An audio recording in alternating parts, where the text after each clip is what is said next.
Hi everyone, welcome to another episode of the Vulnerability series from Wild Souls Healing. I'm Julie. And I'm Jamie, and we're here to have a conversation. Yay! Today we are talking about female friendships. Something we don't know about, right? So fun. I know. So Jamie, what has been your experience with female friendships? I think growing up, I always found that it was really hard. It felt really hard to be friends with girls. Okay. Because even though obviously I'm a girl, it felt like I didn't know how to be with them. In my experience, girls, especially in like older elementary, middle school, they just seemed really mean. And so I typically, for most of my, up until adulthood, most of my life, I had more boy friends than I did girl friends. Honestly, just because I felt like I didn't know how to be with the girls. It felt like a club I didn't belong to for some reason. I was like the complete opposite. Yeah. I always had way more female friends than male friends. In fact, I was kind of like, boys. Ew, boys. I'm scared of y'all. For some reason, I think I felt safer with boys. So I'm an only child too, and that adds an element to it. But I felt safer with boys because I didn't feel competitive. I didn't feel like I needed to like earn my way in. It felt like there wasn't as much judgment or like assessing that was happening. And so it felt like I could be myself with boys. With girls, I felt like I needed to perform or like put on a certain mask or act a certain way so that they would be nice to me. Okay, so girls, you feel like have like, say more about that. I have always had at least one really, really close friend that is a female, that's a girl. But it would take a while for me to trust her. And I think it's because there was this sort of, at least my experience was, it felt like there was this innate test or like some kind of assessment that was going on that I didn't know the answers to. And so with girls, I felt like there was always something I wasn't doing correctly. Like layers of expectation? Yes. Okay. That weren't being talked about. That's exactly right. The expectations that I felt like existing that I didn't know about and didn't know how to meet them and clearly wasn't meeting them. And then like the punishment of that. I didn't experience that with boys. Younger, I didn't experience that with boys. So it just felt safer to just sort of exist in however I existed. And I will say this too, because I was a beautiful child. I was. However, I was waiting for the butt. Yeah. And I was taller than everyone. You're still taller than most. I was shaped like a boy. I mean, I didn't, when you're that young, obviously you don't have necessarily a shape, whatever that means. But the way that my body was growing was just like a beanpole, and I didn't really understand how to be in that way because girls were wearing like cute clothes, and most of the time I couldn't wear that kind of stuff because my legs were so long. Like, this is kind of a silly example, but even like short little dresses, I didn't feel like I belonged in them. I don't think it's silly because I'm thinking about the pressures that girls feel even at a very young age to show up as visually appealing. And how there's like a certain look that's prescribed as to like what you should look like, and if you don't fit into that, then you're like in some way you're lacking Yes. in your girlhood. Yes. So we're actually gonna have a separate episode about like gender roles and judgments and all of that stuff. We'll go deeper into that, but I know that the reality of that and the way that I interpreted that, the way that I sort of took that information in, shaped how I interacted with girls and how I interacted with boys. So you were like, okay, I look more like a boy. Yeah. So this is where I belong. Even my interests were not similar to what I thought or what I was being told. Girly things were. So I honestly didn't know how to be with a group of girls, because I felt so different and so foreign. And the fact that my body physically looked different made me just feel like an outsider. So it felt safer to be around boys because they didn't respond, they didn't care. Yeah. I don't know if the girls really cared either, but like for me it just felt more comfortable. I could play football and I could roll around in the dirt and I can do boy things, and that was accepted and even praised. Like that was fun. So what happened as you got older? How did that continue? Did you continue to feel more comfortable around men versus women? Yes, for similar reasons, but that developed layers to it. As I got older, there was still this idea that I wasn't feminine enough to qualify.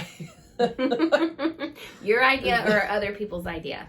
Clearly it was my idea, but I mean that comes from places, so I didn't just make it up. But even as I got older, it felt strange to me to be with a group of women that I felt the comparison all the time.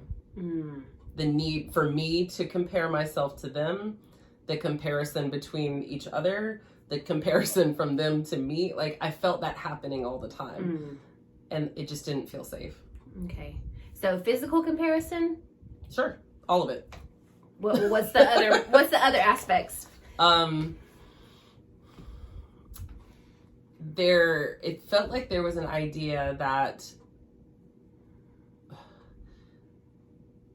if I didn't have similar things as when I was younger, if I didn't have the same interests, if I wasn't skilled in the same things, if I didn't show up in the world the same way, that somehow I was doing it wrong. There was also the added, this was so fun, the added layer of having more friends that were boys automatically labeled me as the girl that you don't want to be friends with because she's a slut or because thinks she's better than us or whatever. So because there's no reason that men would want to interact with you without a sexual element. Yes. I think it speaks to the message that girls receive about what their value is to men. Yeah.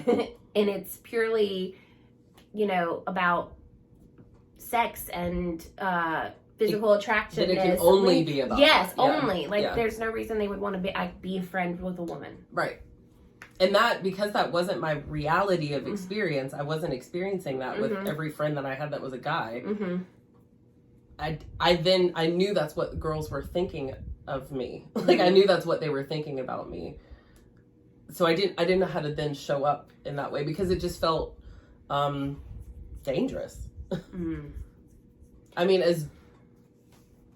I was actually pretty soft-spoken and gentle when I was younger, so I was terrified. The idea that I would show up in a group of girls that I automatically already don't qualify to hang out with.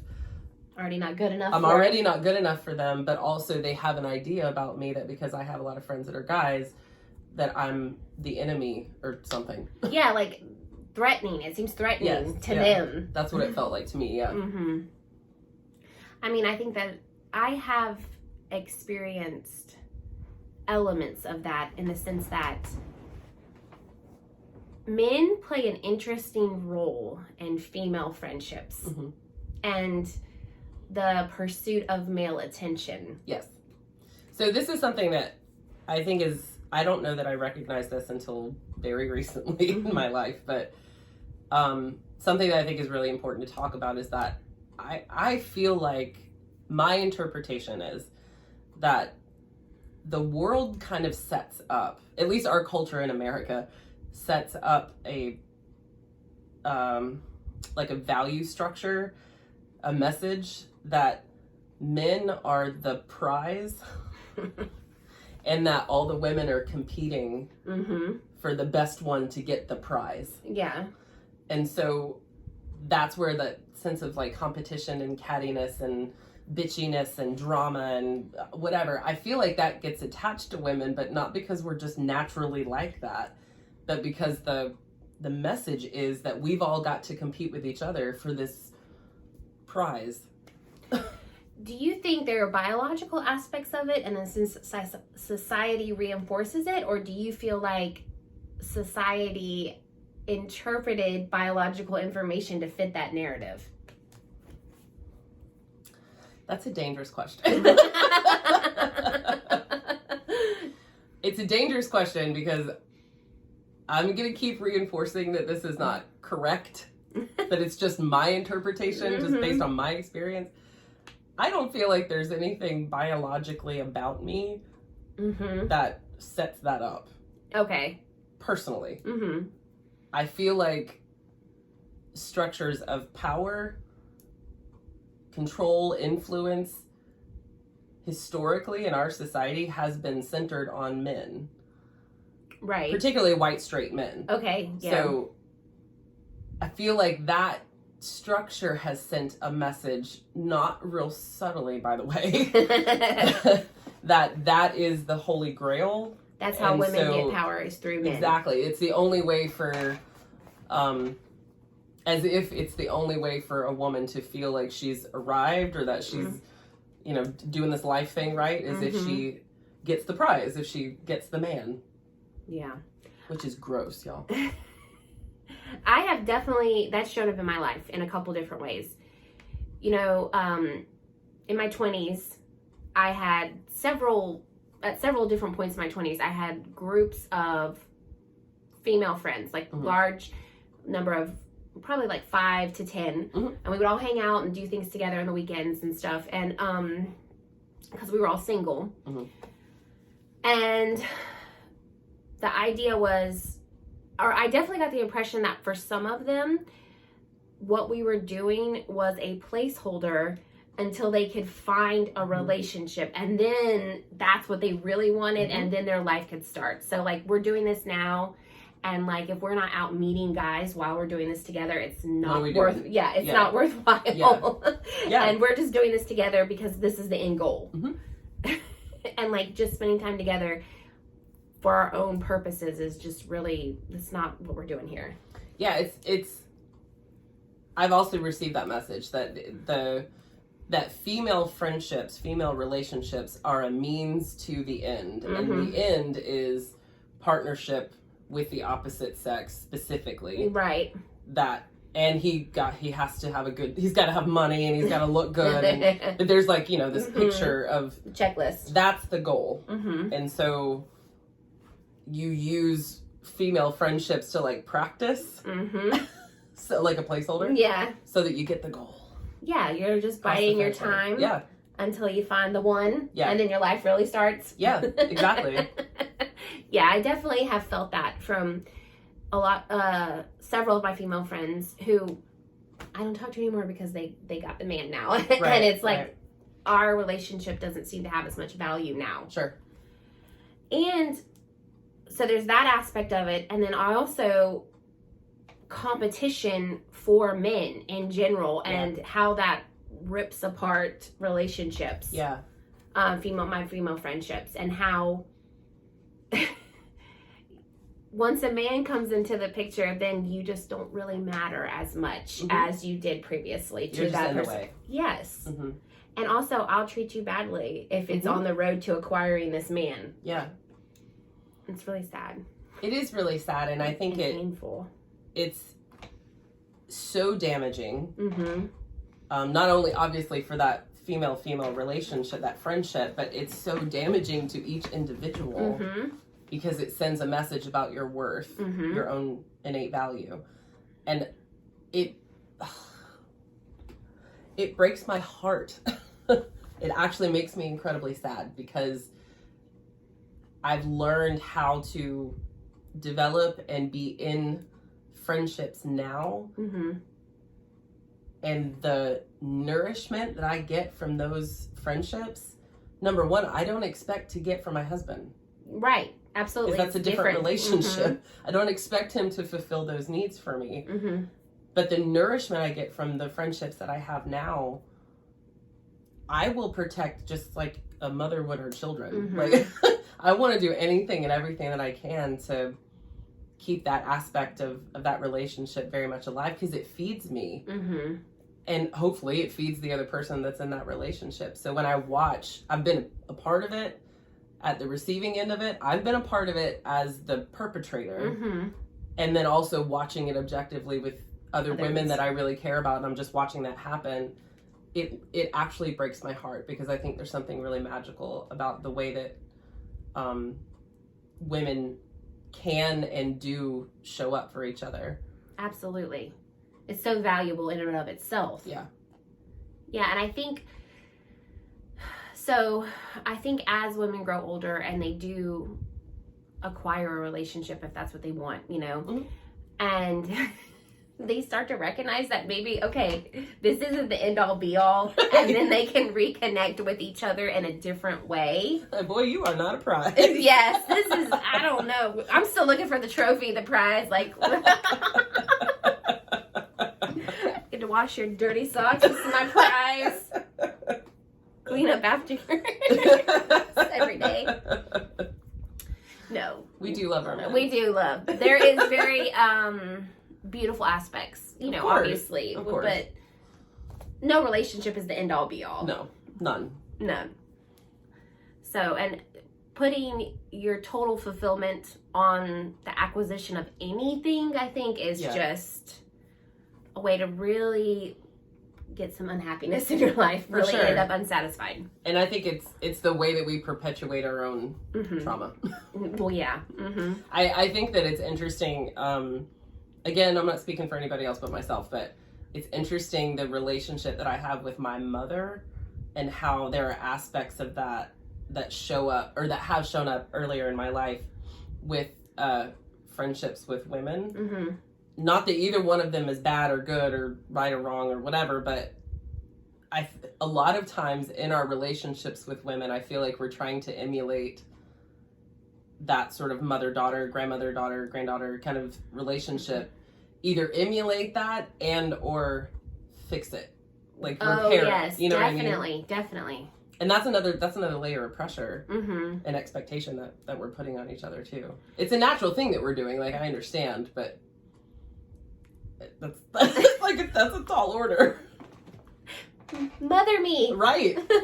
And the beautiful thing is, if without the expectation, we do actually do that. Oh yeah. But not with a bunch of strings attached. Like in a natural, healthy, maybe not laden down with a bunch of, mind drama. We are actually mothering each other. We're nurturing each other, because that's something natural that comes to some of us. When we add the expectation of like, it's now your job to fix to heal the wounds that I have experienced because of my own relationships with women in my life, younger, that's hard. Yeah. I mean, I think on some level we do that in every relationship. Yes. We expect who we're with now to fix the mistakes that the previous people have made, the pain they've inflicted upon us. We want them to heal that. I think that's just what we do as humans. Sure. And I definitely think that shows up in female friendships. And then also, again, the placeholder, like, I think some women expect their friends to meet needs that they want, that like a romantic partner would meet. Sure. In the sense that, like, that emotional closeness, the emotional intimacy, the need for that. So. Yeah, I think it could be an opportunity when you recognize how, we talked about this in the last episode, how we trigger each other in any kind of relationship. I think for me, when I started to recognize why I was having a hard time in friendships with women, instead of immediately deciding it's because I'm not good enough for them, or they're just bitches, or they don't like me. I just don't like women. Right, exactly. And I've said that. Yes. Like, that's come out of my mouth. I don't really do friendships with girls because they're mean. And like, what's your job now? Anyway, continue to me. You'd love to point that out. I don't want to interrupt you. Yes, you did. It's fine. When I started to recognize that there was something about these relationships that was like poking at stuff for me. When I quit dumping that on everybody else and everything else, and I started to look at, how do I assume that this relationship is threatening? Like, what am I making their behavior mean about me? When I started to ask that question, it was all coming back to the fact that I don't think that I have what it takes to be in a healthy, communicative relationship with a female, because I have just decided that I don't qualify. And we've talked about this about femininity and masculinity. At some point in my life, I just decided I'm not female enough, or I'm not feminine enough, whatever the hell that means. I'm not girly enough to earn the spot. In the girls' club? In the girls' club, yeah. And it was easier for me to just say, well, I don't do well in girl friendships. So I'm just not going to bother because I'm too manly, or I'm too masculine, or whatever. I'm too powerful for them. So that's why they don't like me. They're just intimidated by me. They're so jealous of me. Yeah, that's a line that gets thrown around a lot. Yeah. All girls are just jealous of me. Yes. No, honey. No. When I started kind of peeling that apart, I started to recognize what I was actually looking for in a friendship. If I just simply asked somebody, this is what I'm looking for in a friendship. Are you available for that? Like, is that something you're interested in? And then being willing not to take that personally if they say no, but just simply saying, I'm looking for someone who will help me understand me. I'm looking for someone who will help me feel like I'm okay. I'm looking for someone who will give me the space to be a crumbling mess, but also not judge me. Right. That's what I'm looking for. Are you available for that? And I was very fortunate to have not just 1, 2, or 3, but like 5 or 6 women who have shown up in my life over the last several years who are like, not only am I here for that, but that's what I'm looking for too. Right. So let's be there in that space for each other. Yeah. And I think you ask those questions every day of people without literally asking the questions. Sure. So, and you can kind of understand who wants to connect on that level and who doesn't. And if they don't, that's fine. But, kind of, what to expect. I think if they don't, that's fine. That's the hardest part of that.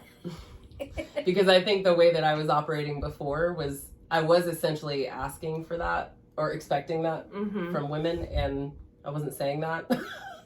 So I was, in my head, I'm like, well, I need them to accept me for me, but I'm not going to tell them that. I'm not going to say that's what I need.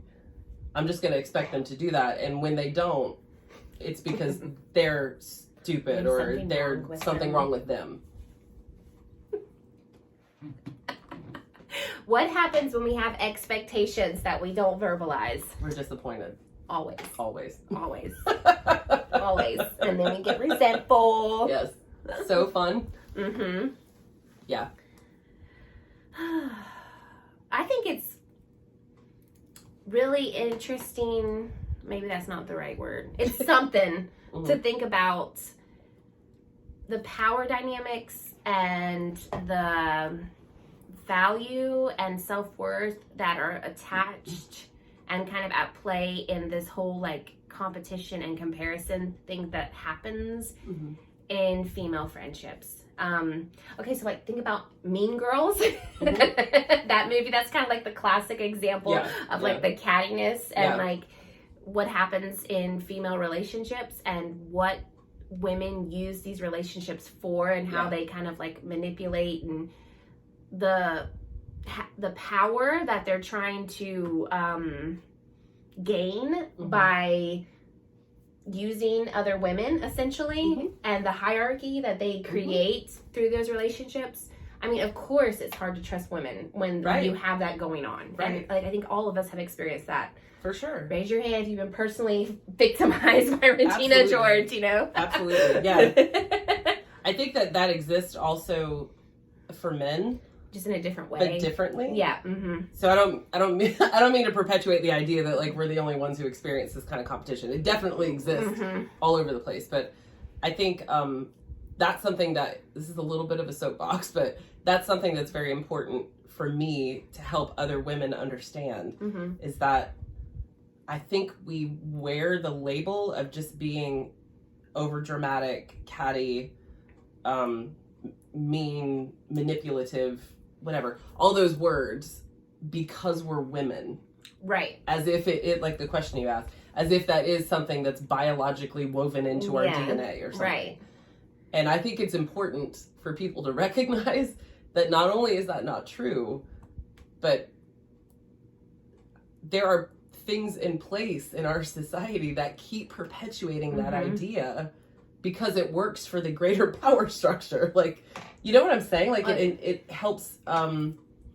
Say more about that. How does it feed into the system that's been set up?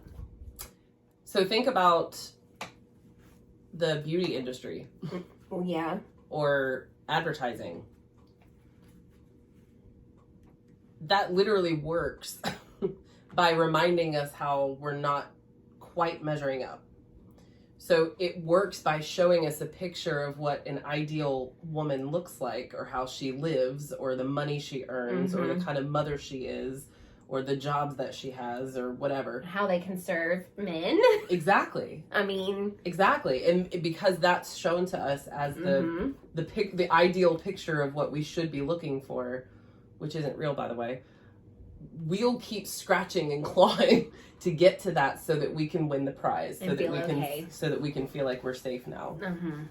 Yeah. I mean, there are systems in place that literally rely on that story to be perpetuated. And I'm not saying that we need to boycott all makeup companies. Obviously, I'm wearing makeup, so that's not what I'm saying. But I think to recognize where that message is being sent and how I'm interpreting it. Like, how am I taking that in and what am I doing with it? Because in my life now, I don't feel competitive with my close female friends. I don't feel that because I trust you. Right. Because I decided that you were safe. So I get to show up in this really sometimes messy, broken way, but authentic. I get to show up in that way and feel nourished by that relationship, while also knowing that there are women on the planet that still trigger that in me. I'm not close friends with them. That still exists. And when that happens, I can just sort of recognize that. I can see that that's being poked at for me and look at it as a way to illuminate something in me that wants to be healed. And also you can know, okay, so like this message that I'm receiving, it's not about me. It's about making money, literally. Like, you know, so I don't need makeup. To be beautiful. I don't need men to give me power. It's somebody else is gaining from me to buying into that belief. Right. There are other people that are making money on the fact that you don't think you're good enough. Yeah, exactly. That's why that exists. Yeah. I think that there's a fine line where you'll hear us say all the time, you can do whatever you want. Recognizing that it's your choice. You can do whatever you want. So I can dress in super quote unquote feminine, whatever that means. Put on a ton of makeup and play, and I can do all of that stuff and know that I'm not doing that so that I can gain someone's attention so that I feel better about myself. Mm-hmm. I can do whatever I want with my own body because I want to. Right. Because I want to. Right. Not because I'm trying to do something out there, because Mm-hmm. I'm trying to prove something out there. And that has been a major shift for me. Mm-hmm. For me, it was, I can't wear dresses because I've already established myself as not that girly. I can't wear the color pink because I've already established myself That's as not not that who I girly. am. So now if I go back to if I wear pink dresses, somehow that diminishes this powerful masculine energy that I bring to the world, which is also not true. Yeah. Are you wearing pink right now? What? Pinkish. There is pink in my skirt. Mm-hmm. And I'll wear whatever I want. And Yeah. whatever colors I want. And I can also wear cutoff jeans and like a football jersey. That's fine too. I can do whatever I want. Mm-hmm. Because your worth is not determined by what you look like. That's right. Yeah. Mic drop. That was good. I like it. That's going to be the quote that you put above the... Okay. Yeah, I think when you can drop all of that, then you get to connect authentically. Yeah. With other women, and then that's when the real nourishment comes. Yes. So I've noticed the older I get, the value of female friendships with women who are 30 years older than me. Because both of my grandmothers are gone now. Mm-hmm. And the relationships that I had with them, Mm-hmm. I miss. I miss terribly. But I've noticed that I'm sort of attracting women in my life Grandmas? that are essentially grandmother kind of energy people. Mm-hmm. I'm attracting more of those women into my life, and so I get to have that kind of connection and like exchange with them that feeds me in a very specific way. Mm-hmm. I'm also attracting women who are 20 years younger than me. Mm-hmm. That is totally new to me because I'm not a mother of like a human, Yeah. but like that's a completely different kind of Mhm. relationship, but that also feeds me in a different way, and I get to Mhm. feed them in a different way. So dropping a lot of the layers of just bullshit has allowed me to really show up in relationships with women that is just, it just makes my heart happy. Hmm. It feels so nurturing. Mhm. Totally. There's a giving and a receiving that it's just, there's nothing else like it. And because I have that, I don't expect my husband to fulfill that for me. Right. So And then- he's freed. Yeah, he's not from that. like- He doesn't have to do that. He's not like, what? What am I doing right now, huh? Right. That's been nice. Yeah, do you think that if you connect with women who may only have other relationships, like what we were talking about, like, do you think you're a new experience for women? I'm getting messed up with how I want to phrase this.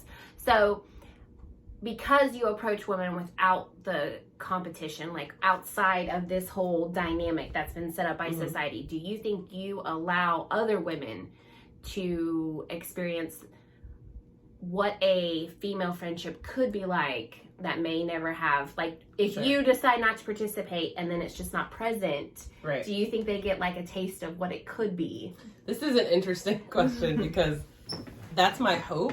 Mm-hmm. That's what I would like to present to other women. Mm-hmm. What's interesting to me is there's basically two different responses to that, Mhm. and not really anything in between.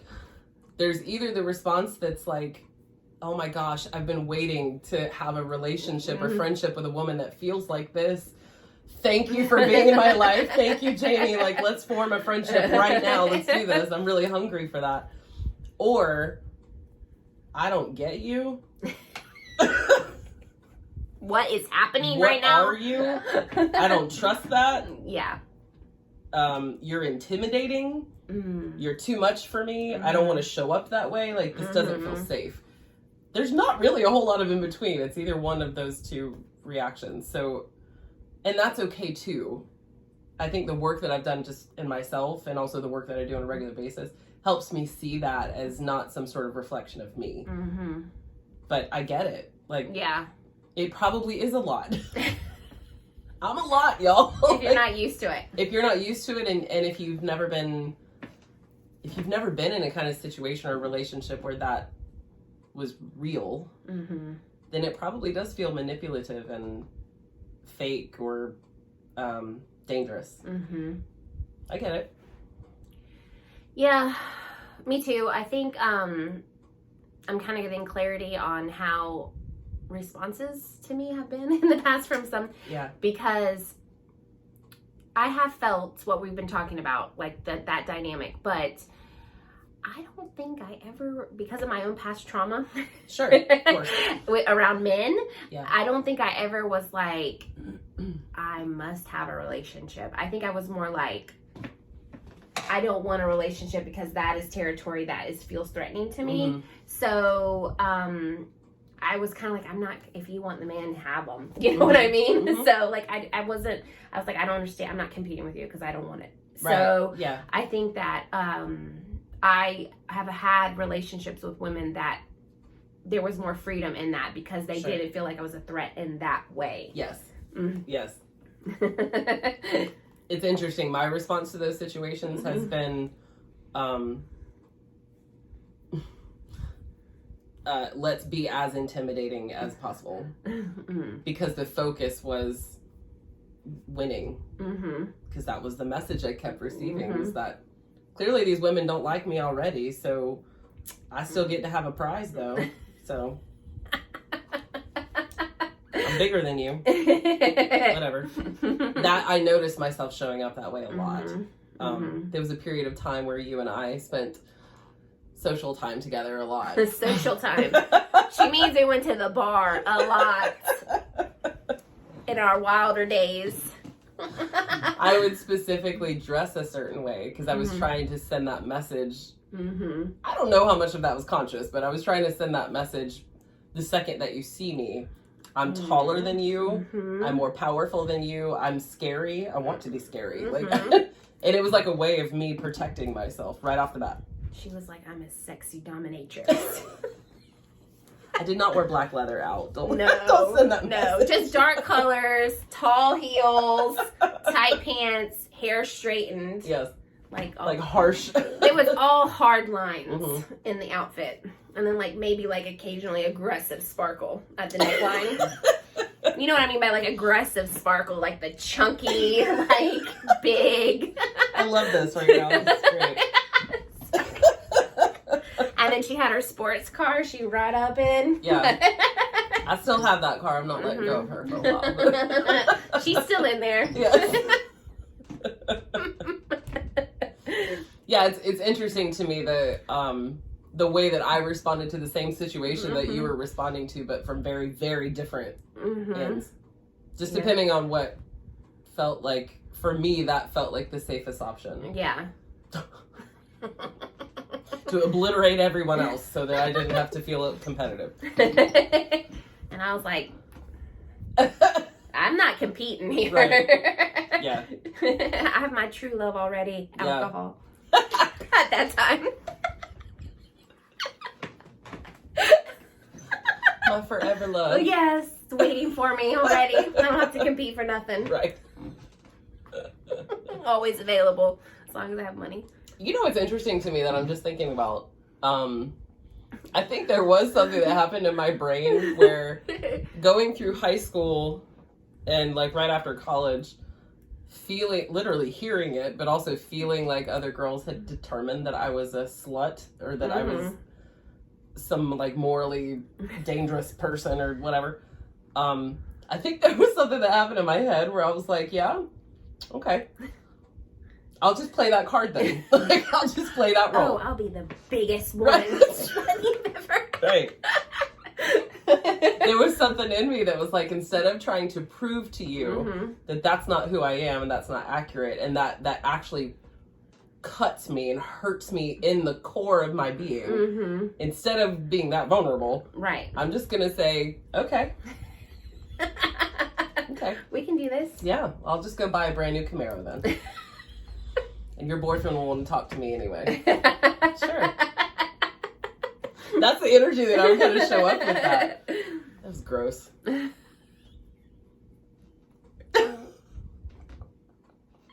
What is this series called? We're getting vulnerable now. Yeah, that was gross. It was gross, and it also, like, I understand what purpose it served too. Oh, yeah, of course. Yeah. Literally armor that I was putting on. Mm-hmm. Yeah. I'm thinking about this now, and I'm wondering, like, where the big shift was for me after that period of time in my life.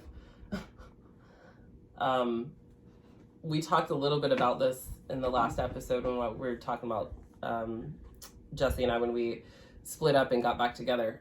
There was something about being so exhausted from trying to carry around this veneer, this armor. I was just flat out tired. I was so tired. And I felt like I didn't have anything left to try to hold up this charade that I'm so tough and whatever. That sort of came crumbling down. And what was interesting is that the friendships that I was so fortunate to have made even through that gross part of my life that must have been challenging for any woman trying to be my friend at the time. What happened was that was sort of dissolving, there were women in my life that were still there. Like, as all of that stuff was crumbling, and I literally did not understand who I was at that point. There was so much of that identification that felt like it was me. That when that started to fall apart, I didn't know how to exist. Like, I didn't know how to show up in the world. There were women in my life that were willing to hang out. They were still willing to be there. And there was never, you are a perfect example of that. I never felt like you were looking at me as like, see, that didn't work very well for you, did it? You know what I mean? Yeah. Like, there was never an I told you so moment. There was none of that. It was, of course you're hurting because now you don't know who you are. So that's super painful and scary. Good news is I love you anyway. So I love the person I see now. I love the person that I saw a year ago. Like, that's not changed. So I think because I was so fortunate to have people like that in my life, it felt safe to just sort of let the walls come down and rediscover who was existing underneath all of that armor to begin with. Meet the Jamie you're protecting. Yeah, exactly. And turns out she's fabulous. Yeah, she's awesome. And she's powerful all by herself. Right. She doesn't need 6-inch stiletto heels to be powerful. Thank God. Now I can't walk on them anyway. Who wants to walk in that? I think that was probably the most profound part of that experience was I didn't have to wait for someone else to tell me that I was safe. I just didn't have any more energy to try to fake it anymore. It was all gone. I was so tired. Yeah, that makes sense. I had that moment when I was like pregnant and giving birth and everything. I was like, y'all, I don't have anything left. Yeah. And you were there for me. Yeah. When you're like, I can't be defensive. Like, I'm just trying to survive. Exactly. Yeah.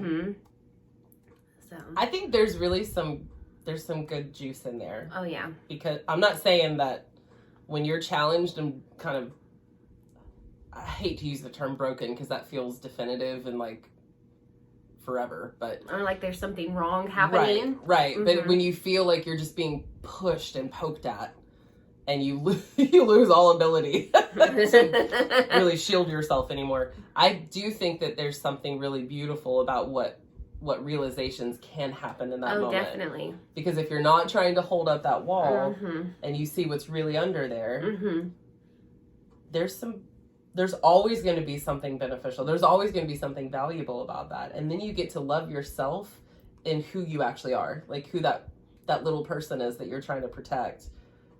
When you quit determining that everybody's out to get you, Well, you can, then you get to have a real relationship with that part of yourself. yeah, when you quit telling yourself that you're not valuable, just who, Right. and you like actually allow that person to come out, and then you're like, oh, look at all these cool things. Then you find your value. Yes. Yeah. I Your think- authentic value. Yeah, I think we determined there are a lot more safe places than we thought there were too. Mm-hmm. There are a lot more safe people than we thought there were too. Mm-hmm. Because we're all doing this at the same time. Like, we're all struggling with this together. Mm-hmm. Okay. Any final thoughts?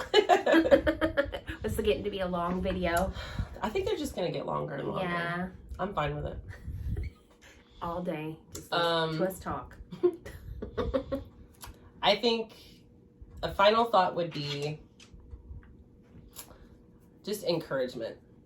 That if you feel like inherently you don't know how to form, mend, maintain relationships with other women, I would just suggest that maybe that's not true. And maybe there are women in your circle already that are sort of waiting for you to show up a little bit more authentically. Like, they're waiting to get to know you. Maybe they don't even know they're waiting. Exactly. Yeah.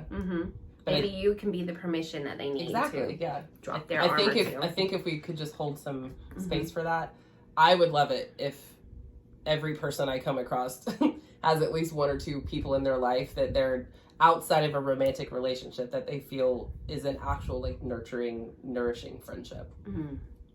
Yeah. That's my goal. Okay. Okay, the end. Thanks for hanging out with us. Yeah, thank you. Once again, we'll see you in a couple weeks. I love that this video was like a love letter to each I other. know. We're so mushy. Aw. Female friendships are great. Yay. We love them. I love you. Ridiculous. Okay, bye. Okay, bye.